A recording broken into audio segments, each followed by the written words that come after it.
तो आज हम लोग जानेंगे case taking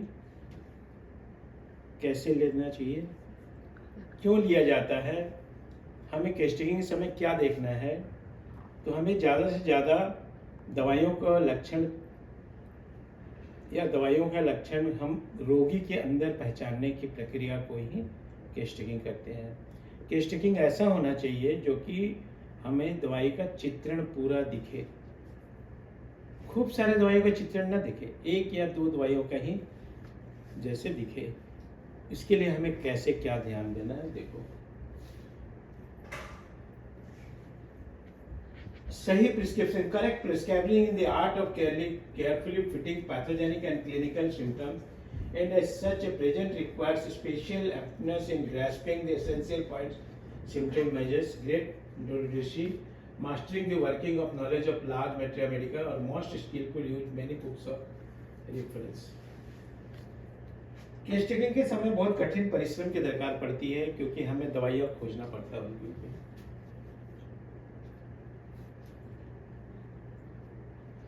It is the aim of this book, CM Boger book, simplify and introduce the method into this work so that this truly homeopathic curative remedy may be worked with greater case of fertility for purpose of combination of analytic and symptomatic method। ये CM Bogar का book, CM Bogar ने बोलते हैं कि हमने इस तरह के बुक बनाया है कि बहुत सरल हो जाए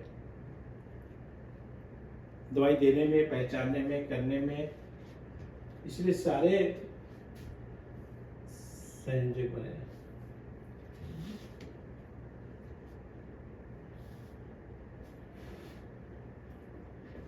The spirit of clinical symptom picture is best obtained by asking patient to tell his own story।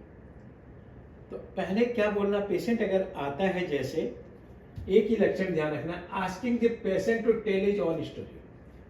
आप अपने बारे में कुछ बताएं। आईएएस का देखो एग्जाम में क्या होता है,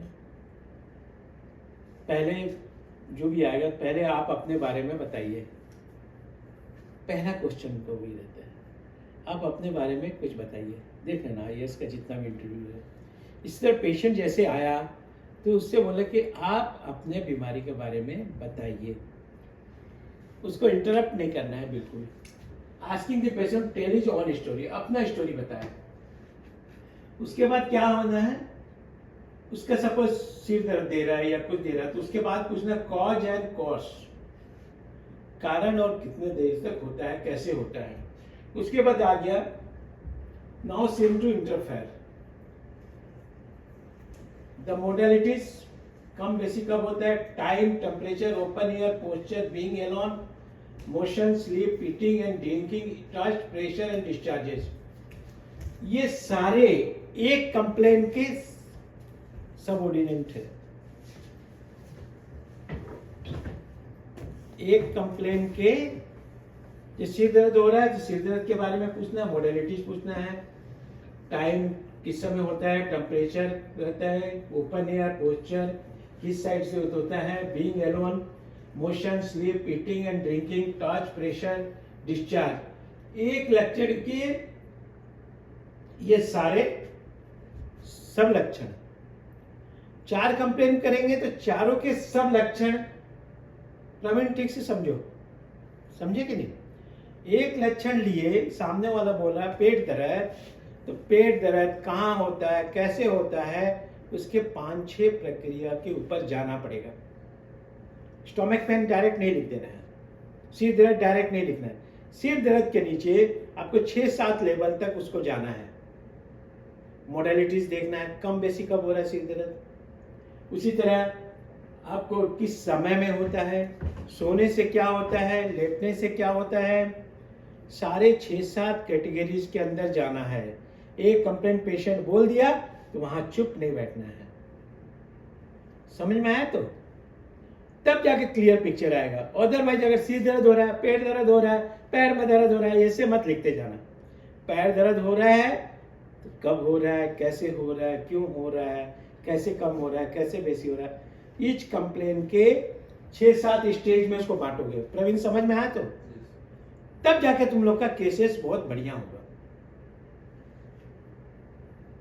क्या हो रहा है नॉन डिजीज ऑफ की वहां लिख दी। उसके बाद में जो चीफ कंप्लेन स्टार्ट आता है वहां पर क्या करना है, ईच कंप्लेन उसके 6-7 रीजन, सारे रीजन को स्टडी कर लेना। Time, temperature, open air, posture, being alone, motion, sleep, eating and drinking, touch, pressure and discharges. Touch, pressure and discharges, छूने से कैसा लगता है, डिस्चार्ज हो रहा है कि नहीं। ईच कंप्लेन के कितना स्टेज ले रहे हो, 1 2 3 4 5 6 7 8 9 10 11 12 13 एक 14 स्टेज ले रहे हो, तब जाके तुम्हारा आगे बढ़ना है। सिर दर्द बोल दिया, 14 स्टेज में गए उसके पास। उसके बाद पेट दर्द बोल रहा है, फिर हम 14 स्टेज में गए। वही चीफ कंप्लेंट का स्क्रीन पर ही रहे, भाग के दूसरे मत चले जाओ। अभी सब कोई का गड़बड़ वही हो रहा है। पेशेंट बोल रहा है, लिख दिया, उससे हमसे क्या मतलब। बाद में आप लोग जो सजेस्ट करते हो हम जा करके दूसरा दवाई देते हैं, उस क्वेश्चन को फिर से रिपीट करके लेते हैं, वहां गड़बड़ होता है। पहला स्टेज में ही वो पकड़ाई में आ जाएगा। सिर दर्द दोपहर को होता है, शाम को होता है, दिन में होता है, रात में होता है, वहीं पर से तुम पकड़ लोगे दवाई, आगे जाने दरकार नहीं रहेगा। एकदम ये करेक्ट हुआ, विश्वास समझ में आया। तो कंप्लेन को 3-4 स्टेज में, 5 स्टेज में, ये पांचों पॉइंट तुम्हारे पॉकेट में रहना चाहिए। Modalities, motion, sleep, enlargement, sorry eating and drinking, touch, pressure, discharges. Open air, open air कैसा लगता है, हवा कैसे लगता है, पंखा कैसे लगता है, पोस्चर किस पोजीशन में होता है, अकेले होता है कि ग्रुप में होता है, क्या होता है, ये क्लियर हुआ। ये हो जाने से भाई कभी तुम्हारा केस्टिंग गड़बड़ नहीं होगा। संगे संग आप ही मेडिसिन बोल दोगे, हमको दरकार नहीं पड़ेगा। आप लोग क्यों नहीं बोल पा रहे, क्योंकि वो केस्टिंग तो आपका ठीक नहीं हो रहा है। पेशेंट आया, उसी से पूछोगे कब हो रहा है तो बोल नहीं पाओगे। ठीक है, एकदम गांठ मान लो, एक एक स्टेप में बहुत जरूरी है। ये स्टेप पहले जरूरी है कि हर कंप्लेन के 14 स्टेज का वर्णन किया जाए। ठीक है, ये ठीक होगा तभी जाके आपका मेडिसिन भी ठीक होगा।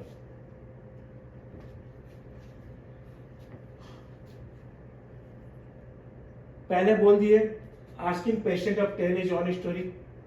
ठीक है, cause of course, now CV interference, sickness, the modalities, time, temperature, open air, posture, being, motion, sleep, eating and drinking, touch and pressure, discharge। ये each complaint का इतने स्टेज में है। सिर दर्द दे रहा है, उसकी इतने स्टेज से आपको गुजरना पड़ेगा। पेट दर्द दे रहा है तो इतनी स्टेज से गुजरना पड़ेगा। पैर में दर्द है, साइटिका है, कमर दर्द है, उल्टी हो रहा है, ब्लीडिंग हो रहा है, कुछ भी हो रहा है, आपको ये स्टेज में पूरा जाना है। खाली सिंपली एक बोल दिए और अपना खाना पूर्ति कर दिए नहीं होगा। आप लोग टेस्टिंग करने के बाद हम लोग को बहुत मेहनत करना पड़ता है। अगर ये रहता तो नहीं होता। तो आप लोग अच्छा से समझने की कोशिश, आप टाइम लो, अच्छा से लो और उसको इस हिसाब से करते जाओ। इस कंप्लेन लिखी हो मीन्स उसको तह तक जाओ। वो कंप्लेन कम बेसी कम ऊपर नीचे इधर उधर मुड़ने से कैसे होता है, समझ गए। तभी आपको ड्रग का पिक्चर मिलेगा, तो नहीं मिलेगा। उसके बाद में आता है इस कंप्लेन के बाद में मेंटल स्ट्रेस। आपसे बात करते समय कैसा बिहेवियर कर रहे हैं, मेंटल स्टेट कैसा है, इरिटेबिलिटी कैसा है, सैडनेस कैसा है, फियर कैसा है, सारा पहला लेने के बाद में सेकंड स्टेज में क्या आता है, उसका मेंटल स्टेट कैसा है, मानसिक रूप से वो कैसा है, स्वस्थ है या कोई प्रॉब्लम कर रहा है या क्रिएट कर रहा है। बोलता है अब मैं बता नहीं पाऊंगा, इतना डिटेल जा नहीं पाऊंगा, मैं इरिटेट हो जाता हूँ, इतना मेरे से मत पूछो। इस सबसे आपको सिम्टम लेना है, इरिटेबिलिटी लेना है। इरिटेट हो जा रहा है, पेशेंट को बताना नहीं चाह रहा है, तो दैनिक चीज इरिटेबल। सैडनेस, बताने के समय वो सैड हो जाता है, दुखी हो जाता है, तो अपने जाएंगे सैडनेस पर। और बताने में डरता है, कुछ डरा हुआ मालूम पड़ता है, वो आपको ऑब्जर्व करना पड़ेगा और उससे भी कुछ कोई डर लगता है क्या, समझ में आया? सेकंड क्या लिया? तो mental irritability, sadness and fear. उसके बाद लेना है आपको, मैं सारे सीएम बोगर के बुक से लिया हूं, ठीक है, सीएम बोगर से पॉइंट निकाल दिया हूं मैं। उसके बाद आपको लेना है, एकदम अच्छे से याद रखो, पूरा तुम्हारा कैरियर का ये चीज है, जिंदगी का चीज है, तुम्हारा प्रोफेशनल का चीज है, इसलिए हमेशा केयरफुली लो और केयरफुली समझो। ये मजबूत है, फाउंडेशन आपका मजबूत है तो आपका घर नहीं गिरेगा, आपका प्रैक्टिस नहीं गिरेगा, इसलिए ये फाउंडेशन बहुत मजबूत करना बहुत जरूरी है। पहले का जीत लिए, एक लक्षण का 14 स्टेज लिए, उसके बाद से नो और यस कभी लिखना ही मत, मिला नहीं, नॉट फाउंड, ये फाउंड, ये सब कुछ मत लिखना। You have to bound to ask, bound to write something, उसी के वर्ड में, पेशेंट के वर्ड ही लिखना है। ऐसा क्वेश्चन कभी मत करना जो यस और नो में बात करे, ठीक है। तो उसके बाद आ जाता है पेन, जैसे हेड हो रहा, पेन हो रहा, तो उसके बाद कैसा हो रहा, बर्निंग हो रहा है, क्रैम्पिंग हो रहा, ब्रस्टिंग हो रहा, सोरनेस हो रहा, थ्रॉबिंग हो रहा, थर्स्ट आ गया। उसी कंप्लेन का हेडेक का ही सब यूनिट लिए, उसका फिर सब लिए, समझ में आया? तो अभी आप लोग उसी कंप्लेन पर हो।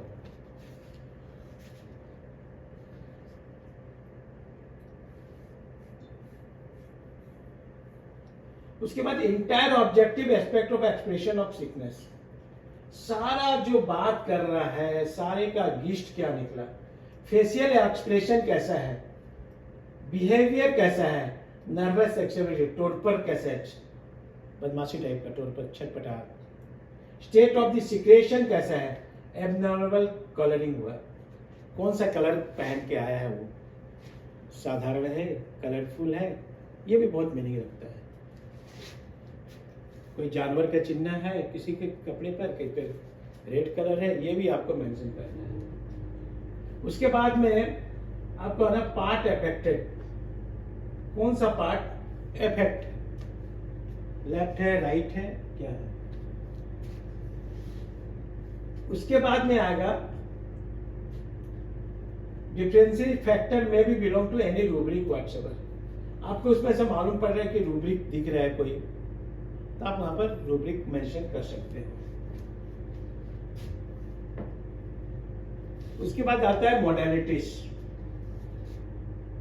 उसी कंप्लेन में हेडेक के ऊपर, पहला ही चीफ कंप्लेन के ऊपर ही हुआ भी। उसका cause, time, temperature, weather, open air, posture, motion, eating and drinking, sleep of alone, pressure, touch and discharges, ठीक है, फर्स्ट चैप्टर पे ही हुआ। उसके बाद आता है mind, irritability, sadness, fear and placidity, कैसा है माइंड। उसके बाद आता है sensation, burning, cramping, cutting, bursting and shortness and throbbing and thirst. उसके बाद आता है ऑब्जेक्टिव सिम्टम, उसका behaviour, restlessness, nervous activity, facial expression, torpor, mopishness, एडोसिस, लेजीनेस, लेगिस, सिक्रेशन, बदमाश टाइप का, चिड़चिड़ा टाइप का, गंध मार रहा है, बहुत बैठा हुआ है, बहुत गंद आ रहा है, उसके स्मेल आ रहा है, तो सब सारे चीज को गौर करना है। पार्ट अफेक्टेड ऑर्गन, राइट और लेफ्ट, ठीक है।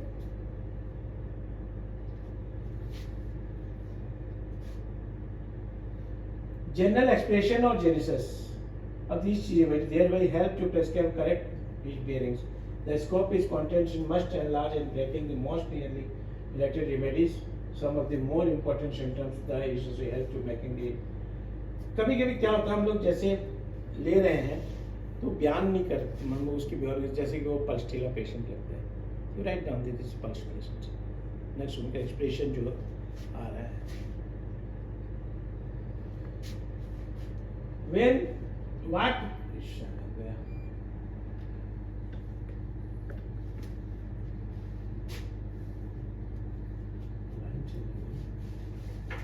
एक बार ऑफ कर देना उसको, ठीक है जी। What often makes some cure heart is the laying of too much stress upon some particular factor expense of the disease. The picture as a whole, the destroying the symmetry and forming the distorted conception of the natural image of the sickness. क्या होता है, कभी कभी बीमारी के पीछे में एक इमेज घूमता रहता है. क्या घूमता रहेगा? उसका पर्सनैलिटीज, दुखी, खुशी, ये सब सारा. तो उसके ऊपर ध्यान दोगे. पेशेंट जो बात कर रहा है तो उसका क्या बैकग्राउंड में घूम रहा है. Whenever the chosen name excite little or no reaction, the selection has either been faulty or what is just is likely one of the fundamental mechanism which calls for either sorinum, sulfur, sweateran, citron. सारा अच्छा selection करने के बाद भी दवाई काम नहीं कर रहा है, जानते हुए भी कि ये रेस्टेक्स पेशेंट है, काम नहीं कर रहा है, सारा सिम्टम होने के बाद में भी, तब आपको शिफ्ट करना पड़ेगा, माइजम के ऊपर जाना पड़ेगा और माइजमेटिक का कोई 1-2 डोज आपको देना पड़ेगा, इधर सोडियम, सल्फर, नेडो और सिप्लिनम.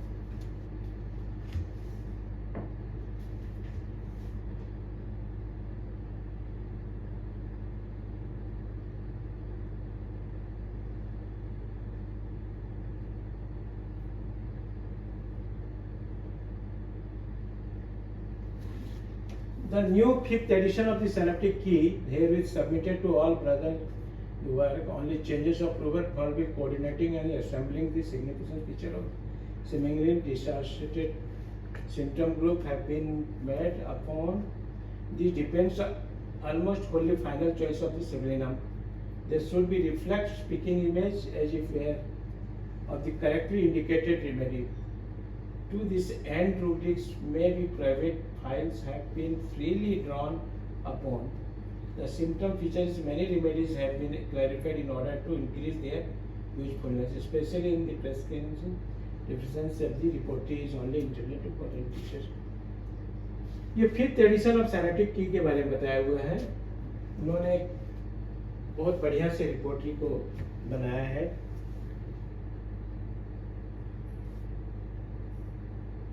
इसके जो कैस्टेकिंग का जो आपको सीरियली जो बताया फर्स्ट स्टेज का, वही कीवर्ड है, वही जीनस ऑफ दिस ड्रग्स का लक्षण आप लोग बना सकते हैं.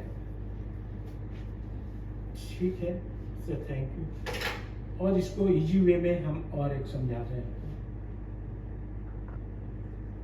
चेंज काटेंगे और ऐसे क्विक में हम कैसे करेंगे, वही सेम चीज को हम ले करके बनाए हैं.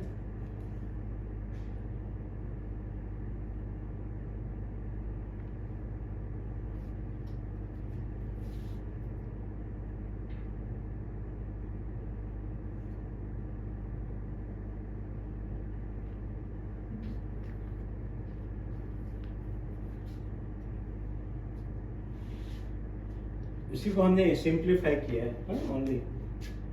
व्हाट इज द पहले ऑब्जर्व फॉर 2 मिनट्स. पेशेंट आया, उसको ऑब्जर्वेशन किए. In what part you have your suffering and what you would be like to cure. आप अपने किस हिस्से के लिए पीड़ित हैं और क्या इलाज कराते हैं. उसको अब इतना क्वेश्चन देने के बाद उसको बोलने देना, जितना बोलता है उसको डिस्टर्ब नहीं करना है. उसके बाद इन बिटवीन जब तक बोलता रहता है, आपका काम है फैटी और थिन है, कॉन्स्टिट्यूशन कैसा दिख रहा है, अपीयरेंस डार्क फेयर पेल का बिहेवियर कैसा है, सिटिंग पोस्चर कैसा है, स्ट्रेट और स्टॉप. उसी समय उसको बोलता है, उसी समय आपको ऑब्जर्व करके आपको लिखना है. उसका बोलने खत्म होने के बाद what are the remedies you have taking to present and what effects they have. इस समय क्या क्या दवाई ले रहे हैं और क्या दवाई आप क्या क्या काम कर रहा है, क्या क्या ठीक हुआ है. उसके बाद इन्वेस्टिगेशन पर आगे उसके पास क्या क्या इन्वेस्टिगेशन रिपोर्ट वगैरह है जो मेंशन करती है.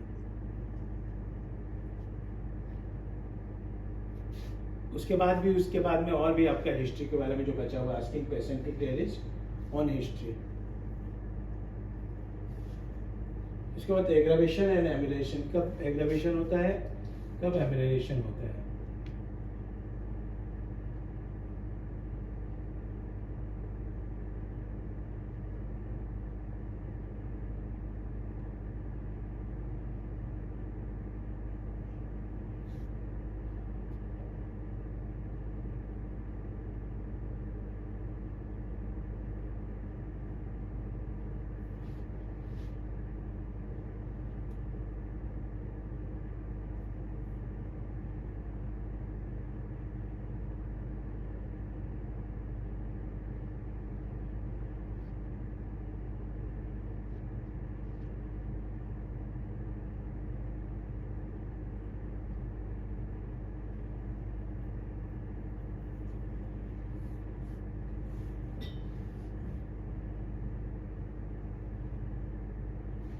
एग्जामिनेशन है एग्जामिनेशन के ऊपर आए, ठीक है।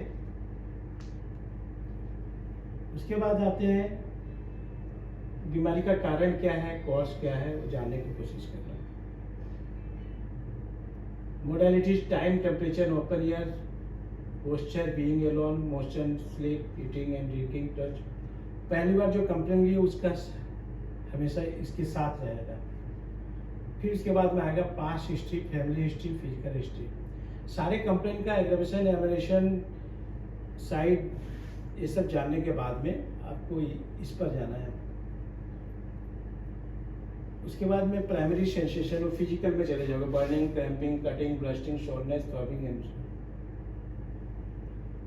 फिर उसके बाद objective expression of the sickness, this should be specially include the facial expression, nuances, nervous excitability, sensibility, restlessness, proper state of secretion, and abnormal coloring may be present. Mind में चले जाना, irritability, sadness and fear and distress. Sensation, burning, cramping, cutting, burning, rasping, soreness, throbbing, thirst. Objective में nuances, restlessness, nervous excitability, facial expression, proper and secretion. Part affects organ right or left. Element from suppressed perspiration, diarrhea, seizures, anger, emotion. कुछ तो observe करके लिखना पड़ेगा, कुछ पूछ के लिखना पड़ेगा। Thermal, hot, chilly, cold and ambithermal. Last में आ जाए थर्मल पेपर में, ठीक है। We are providing 6 months practical clinical training for BHMS graduates, and that will actually help you to become a good practitioner. So you're welcome to join. Thank you.